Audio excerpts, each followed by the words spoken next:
नृसिंहवाडीत राजकीय भूकंप, सरपंच निवड रद्द, विरोधकांनी डाव साधला, सत्ताधाऱ्यांच्या तोंडचा घास पळवला.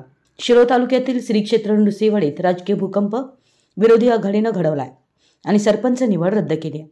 त्यामुळे विरोधकांनी डाव साधला आणि सत्ताधारी आघाडीच्या तोंडचा घास पळवलाय अशी चर्चा नृसिंहवाडी परिसरात सुरू आहे.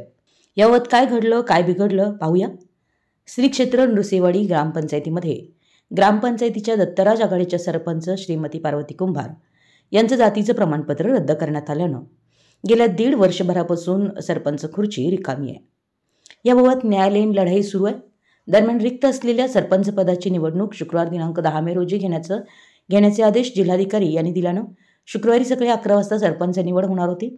मात्र सरपंच पार्वती कुंभार यांच्या निर्णयावर 17 मे रोजी सुनावणी होणार असल्याचं जोपर्यंत कोणताही निर्णय होत नाही तोपर्यंत नृसिंहवाडी ग्रामपंचायतीचे सरपंच निवड घेण्यात येऊ नये असा आदेश कोल्हापूर जिल्हाधिकारी यांनी गुरुवारी सायंकाळी दिल्यानं शुक्रवारी होणारी सरपंच निवड रद्द करण्यात आली आहे. दरम्यान नृसिंहवाडी गावचं राजकारण दिवसेंदिवस तापत चाललंय.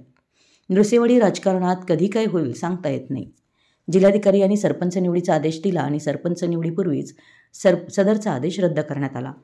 अशी घटना नृसिंहवाडीच्या राजकारणात पहिल्यांदाच घडल्याची चर्चा आहे. एका बाजूला फटाके गुलालाची तयारी सुरू असतानाच दुसऱ्या बाजूने निवड रद्द झाल्याचे आदेश.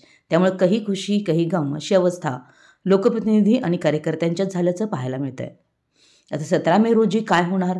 फिर से एक बार पार्वती कुंभार सरपंच राहणार की नवे सरपंच नृसिंहवाडीला मिळणार हे 17 तारखेनंतर कळणार आहे. त्यामुळे 17 मेकडे सर्वांच्या नजरा लागलेल्या आहेत.